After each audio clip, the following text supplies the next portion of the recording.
Hello everyone, my name is Christopher Fabian. My ID student number is 21055311079, and my professor that teaching me is Professor Dr. Tjokorda Tirta Nindhia STMT.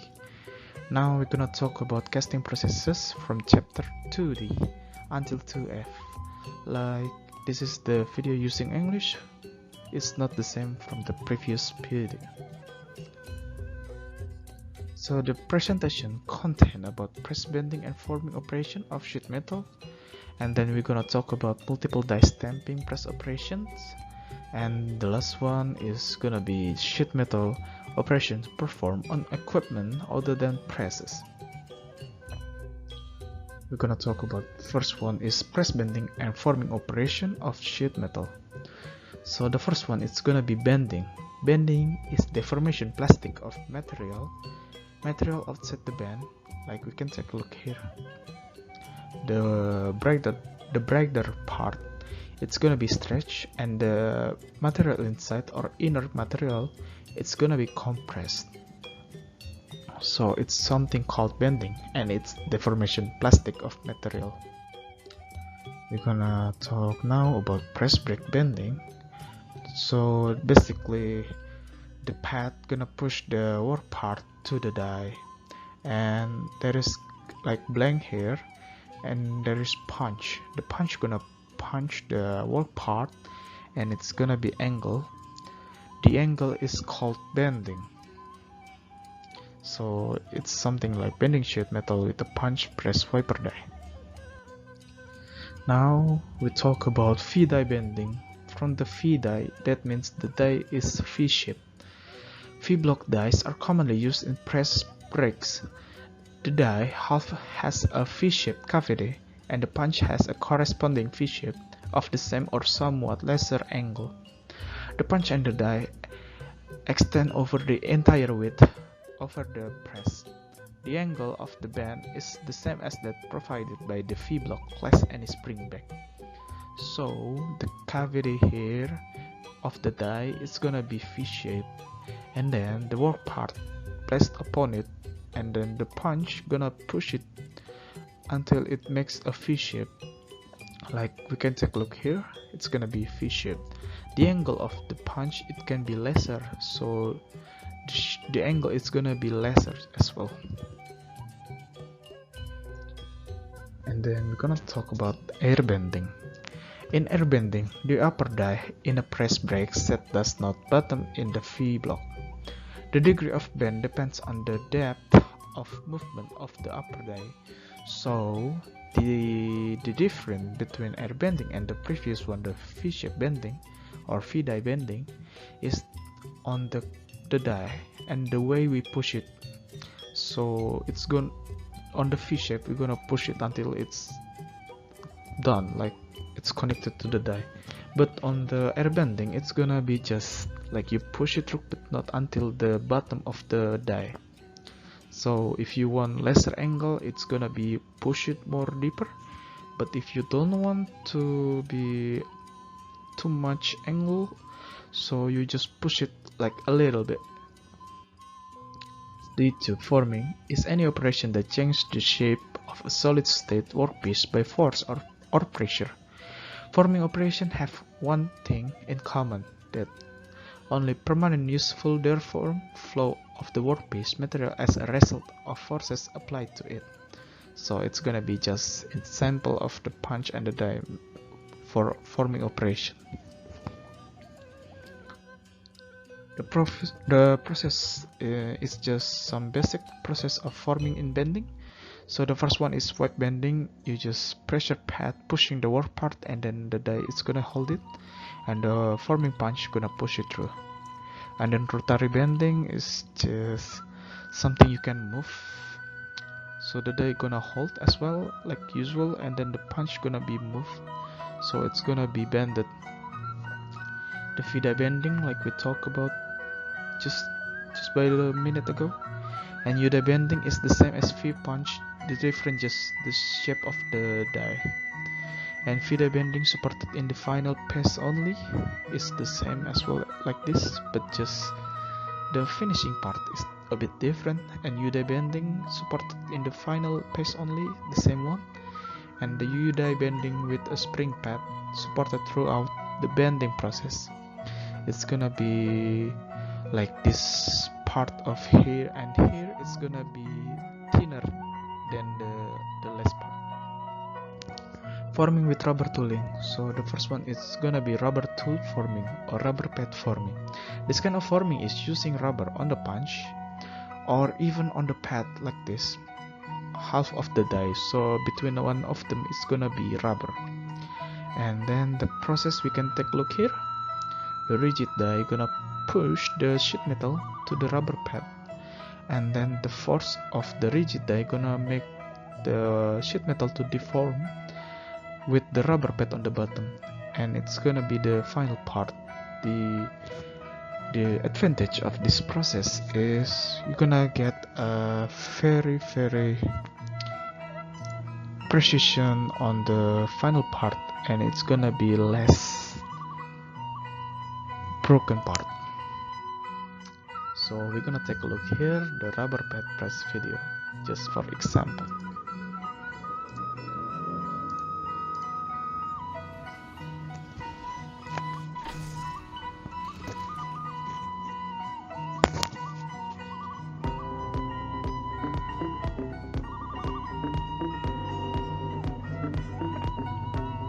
So it's the machine.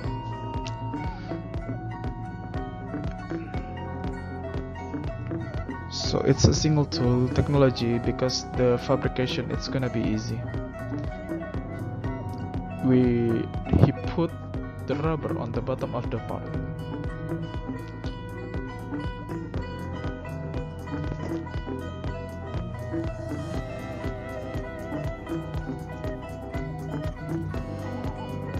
And it's gonna be pressed like we just saw before.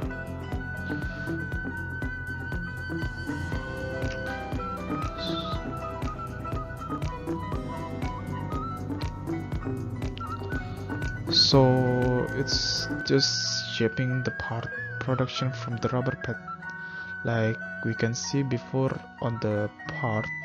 It's just circular, but now it's just a bit like deformed to the inner one. Okay, we're gonna continue.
Now we're gonna talk about querying process. Querying process is a common rubber tool forming process that also can be used to blank parts.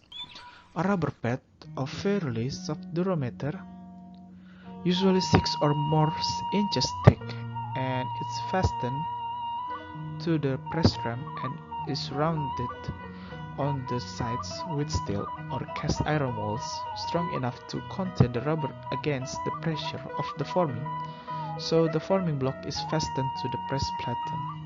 You can take a look here. So the rubber pad is upon here and the form block is here, and the port part is placed above the form block. So the rubber pad gonna push by the die, and then the growing process is before. After the bending, it's gonna be symbol like this, like it's gonna be U-shape. So it's something called growing process. Rubber die diaphragm forming or hydroform process. In this process, the rubber pad is replaced by a hollow flexible rubber diaphragm which contains hydraulic fluid. This hydraulic fluid provides improved sideways pressing capabilities, so the process can be used to form deeper parts. The forming block is attached to a hydraulic cylinder that forces it upward against the diaphragm, raising the pressure in the system. So it's gonna be like this, the work part here and the punch here, and then it's gonna be placed up like the same thing. So it's gonna be closed, and then the punch here gonna push it through, so the hydraulic with control fluid pressure, it's gonna be like lesser and lesser on the volume, so the punch can push it through, and then we can have the finished part here. And then we're gonna talk about Ferguson-Whelan process. It is just another rubber diaphragm process. There is no press stroke. Instead, hydraulic pressure is applied directly to a diaphragm that forces a rubber pad against the workpiece. The process is applicable only for relatively shallow form parts, similar to those processed with grinding process, but can produce somewhat greater detail and variety for forms.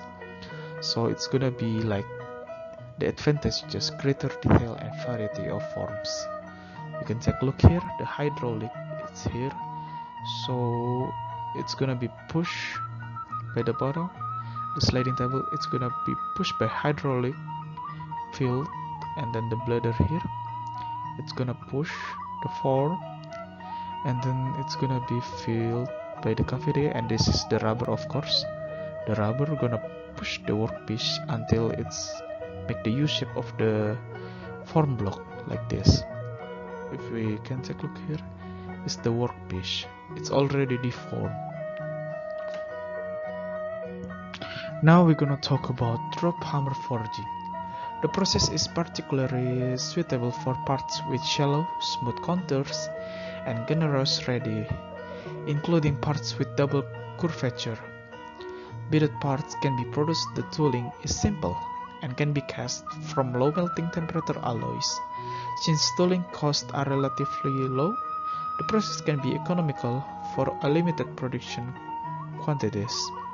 So the process just like forging as usual, so it's gonna be ram here and double die. The die push each other and the flash, of course, because the extra of the volume, and then we can go trimming and it's finished part. So the drop hammer forming is actually like the same one like machine forging. Drawing or sheet metal parts is a process that forms a recess in a flat sheet metal workpiece. The process can be produced cup, cylinder, a box and box shape parts with a depth considerably greater than the diameter, or it can be called deep drawing. When the press ram descends, a punch attached to the ram pulls or draws the metal into die cavity over the die cavity's rounded edge. The operation involves flowing rather than the stretching the sheet material. So we can take a look here. It's like drawing, as we can talk like the previous chapter. So the force here and the force here is to hold the work part, so it's not gonna be following the punch. So the following punch gonna push the work part, and but it's holded by the force, of course, and it's gonna be push push push until it's gonna be a cup shape. Redrawing direct and reverse. Sometimes a drawn part is run through a second drawing operation to increase the depth and reduce the diameter of the part. The drawn part is placed in the die recess and a punch, smaller in diameter than that used in previous drawing operation, pulls it into the die. The blank holding function is also involved to control the metal flow.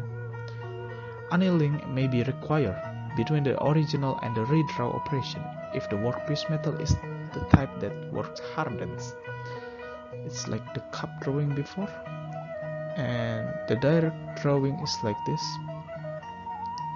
and the B1 is reverse redrawing because it's gonna be filled on the outside.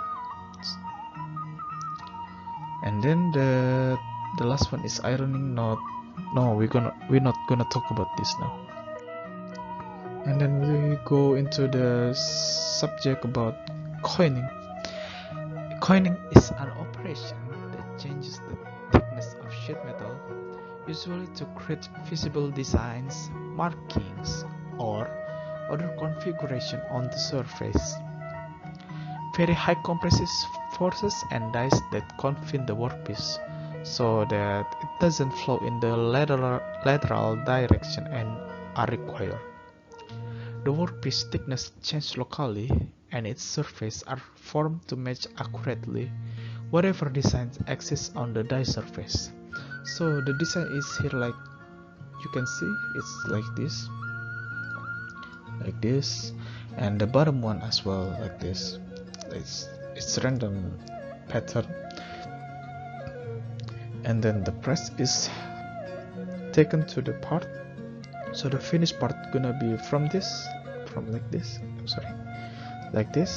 from the flattened one into the pattern one, based on just on the surface, as you can see from the coin, or you can see on the, what I'm gonna say, like coin, or maybe some metal like circular one.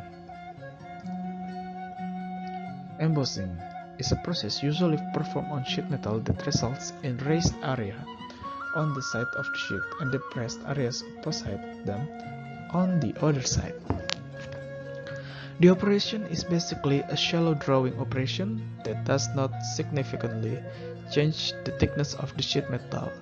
It is frequently performed to create a pattern in the surface of sheet metal workpieces. Reinforcing ribs and identification markings on stem, parts, text, jewelry, and nameplates are typically application.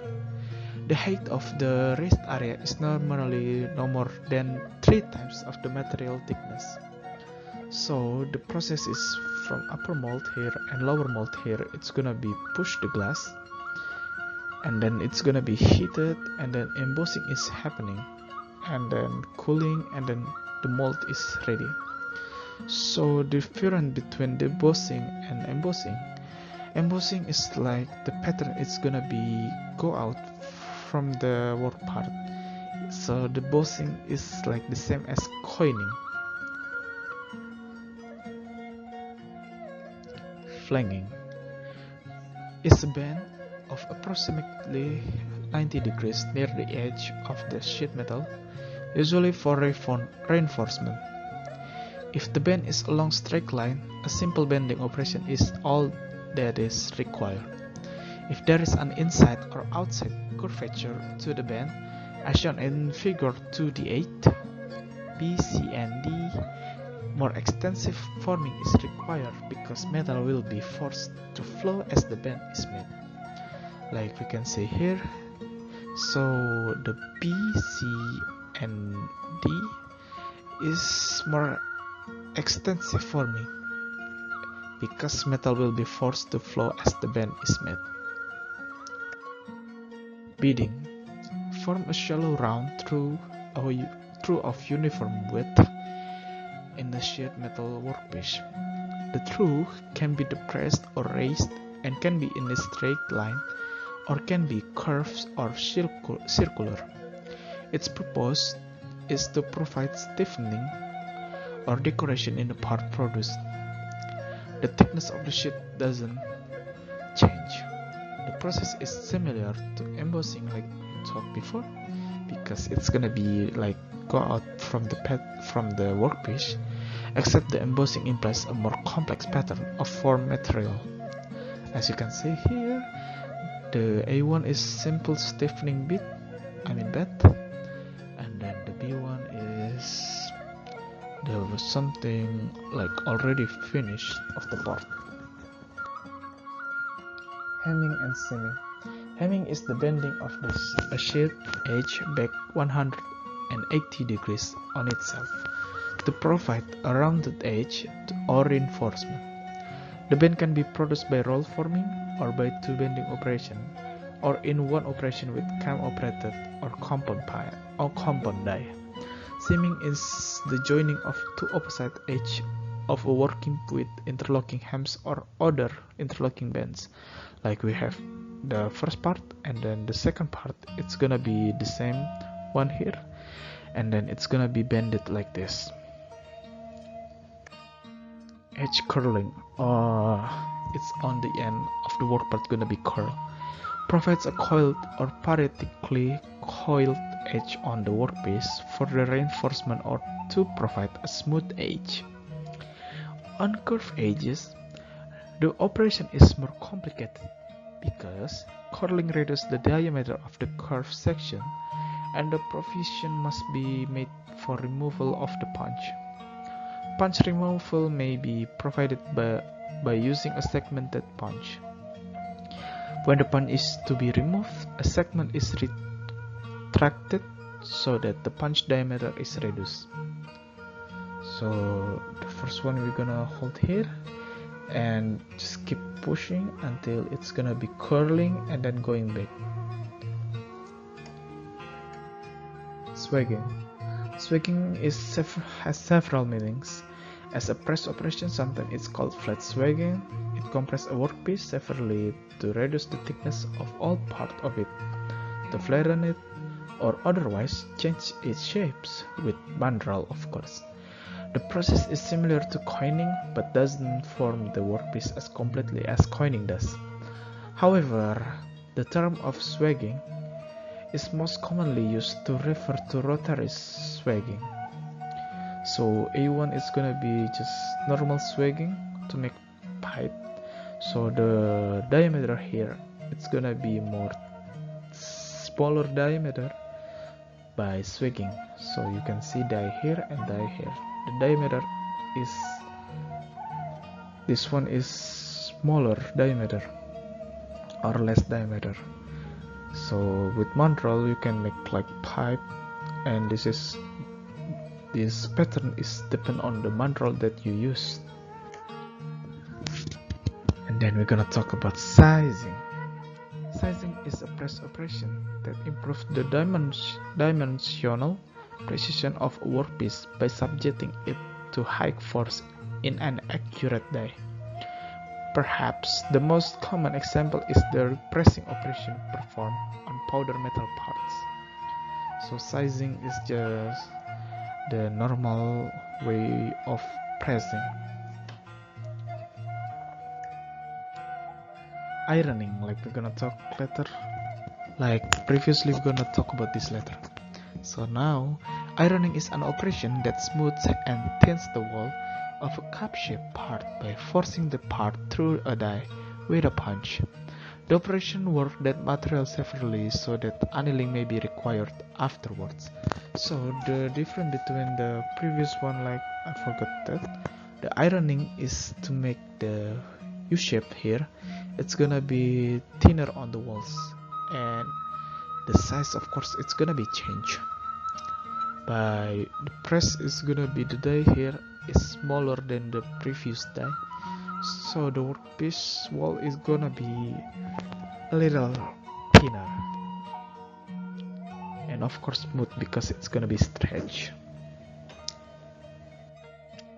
Multiple die stamping press operation, so it's too much here. We're just gonna talk about here. So the die stamping press operation, it's gonna be progressive die operation. In this metal stamping method, that work material moves from station to a station through the die in step-by-step increments. There can be 2 or more stations in the die, and often 10 or more. After each movement of the work material, the press ram makes a stroke and a stamping action takes place. Once the front end, the work material has moved all the way throughout the die, a finished piece is produced with each pre-stroke. So the first one is, we can take a look at the picture. So it's the start, it's gonna be just slab, and then the first die, it's gonna make a circular here, and then the second die, it's gonna be cut the gut, and the next die, it's gonna be the pattern here, and then the next station, it's gonna be the blanking because it's gonna be separated, and the finished part is here. So progressive die is something that you're gonna start from here to here by step, and the every step is you're gonna take once for the one item. Transfer die operation. Transfer dies consist of several separate die stations for sequential operation on a particular part, all positioned on one press bed and are all actuated with the same press stroke. The workpiece can be manually moved from die to die between press strokes, but the major benefits of the system occur when the transfer press is equipped to move the workpiece from die station to die station automatically. So basically it's gonna be rail here and rail here to move the work part from the first station to second to third to fourth to fifth to sixth station, like example here. So the first punch is gonna be marking here and here, the second punch gonna be marked here and here, so it's gonna be separated. The third punch, it's gonna be cutting here, and then the next part, it's gonna be bending punch on the edge, and then bending punch again, and then punch to make a hole, and the last punch, it's gonna be the connected one with the slab, or with the sheet, I'm sorry, with the sheet. Compound die operations. Compound die perform several operations on the workpiece at one die location, and in one press stroke, of course. Typically, combination are blank and bend, blank and form, and blank and pierce. So it's just this simple compound die that blanks and punch apart in one press stroke. The blanking punch contains the die for punching. So the punch is on here. It's gonna be punch the workpiece on the edge of the guide. So the next one is sheet metal operation performed on equipment other than presses. The first one we're gonna talk about rotary swagging, like previously we talked about this, is an operation to reduce the cross-section of tubes, bars, and rods and wires. It is accomplished by a rapid series of controlled blows from the die elements of a rotary swagging machine. And I have a video here we can see.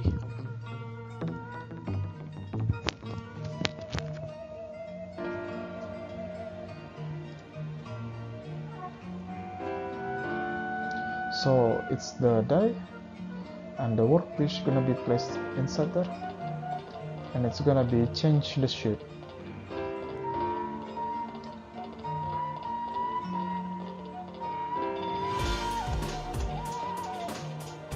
It can be moved circularly.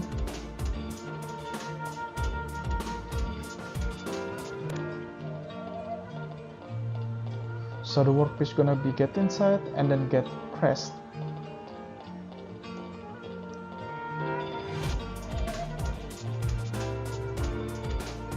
And there is another one with mandrel. It's gonna be like making pipe or something. So that's all the video.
Then we're gonna talk about trill roll forming.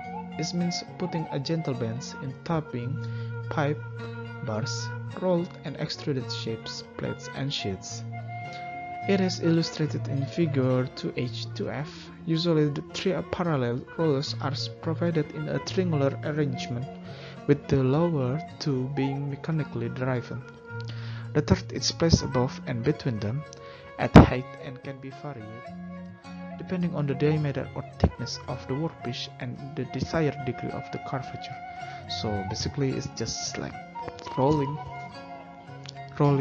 and the difference is just it makes shaping, and the roll forging is to make something like longer, and the microstructure is gonna be more longer as well.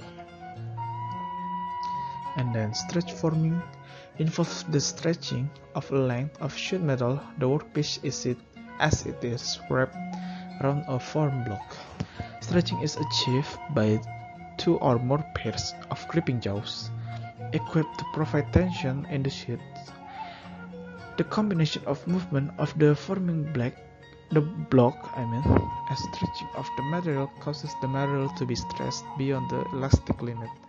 And so yeah, it cannot be it's gonna be a plastic forming, like we can see here.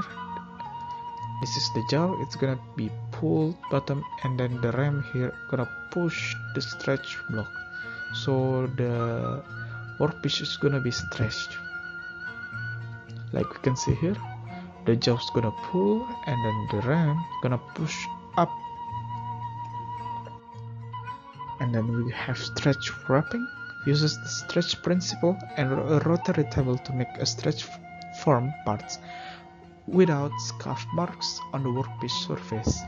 The rotary table allows the workpiece to be wrapped around the form block without sliding motion between the two. When reverse bends are needed, additional form blocks on the table are utilized. You can see here. So it's gonna be the stretch gonna be on this part, and it's gonna be moved around, and then the workpiece gonna be stretched to the shape, and it's gonna be final like this. Roll coining is something similar, just using rolling on the coining. So described below. In the work is fit between two opposite rolls that have the desired surface shape. The process can be more rapid than the press coining, but normally is limited to small parts produced in large quantities from material of lower yield strength. Interlocking fastener strips made from jewelry, bronze are an example. Rotary embossing is same as like previous one, but it's embossing. Normally, a press operation can be also performed by passing the work material through a pair of opposite rollers that have the desired surface shape. So this is the pattern, and gonna be pressed like this. I'm using this picture is just from rolling forging, and then gonna be pressed the workpiece, and the final part gonna be leaving the mark like this.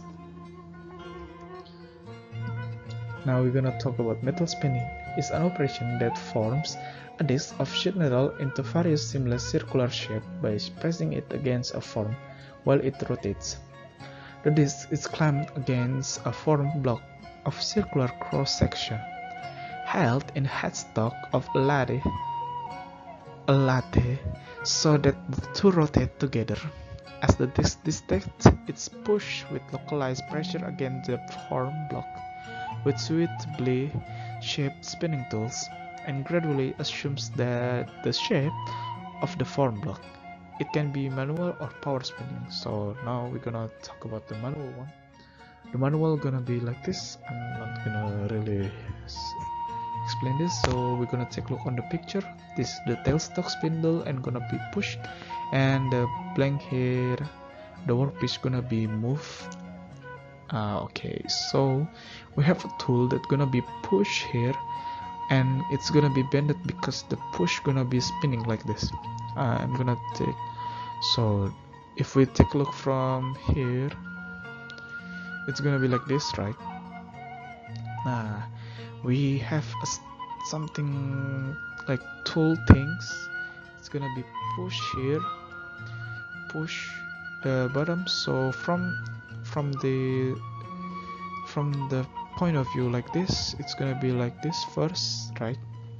It's like just normal shape of circular. Because of the push, it's gonna be like this, and then it's gonna be like this, and then gonna be like this after, like from point to point, depends on what you want of the shape, until become like this. Now we're gonna talk about power spinning. The flow turning or shear spinning, it refers to a variety of methods that apply power forming pressure on the spinning process. Rollers are usually used to contact and the shape of the workpiece. These methods work the material more severely than the hand spinning and reduce its thickness. Heavier parts can be produced in this way, and the operation with a metal form block can be applicable to high production levels. However, shapes may be more limited than those attainable with manual spinning. Like we can see here, the differences. This is using the roller, not like we gonna see from the previous slide. So yeah, it's the different. We use roller here. And the last one is roll forming. Roll forming is a method forming tubing and channels, pipe, roof girders, sliding and roof panels, metal joists and studs, metal picture frames, curtain rods, toy train tracks, decorative strips, and railroad cars and trucks, and other shape of constant cross-section. The strip is guided by a series of contour mating rollers mounted in the tandem, which progressively make longitudinal bends in the strip as it passes through the sets of rollers called stands. The process is an alternative to extrusion in some applications, and it can be used on roll forming and tubing and pipe. So the first one is gonna be roll like just flatten it, and then the second one gonna be like we have pattern here, until the final part it's gonna be the U shape with some cavity. So yeah guys, that's all that I can explain today on this video, and I hope you guys comment about something that is wrong, that is right, so I can fix it. Thank you and see you next time.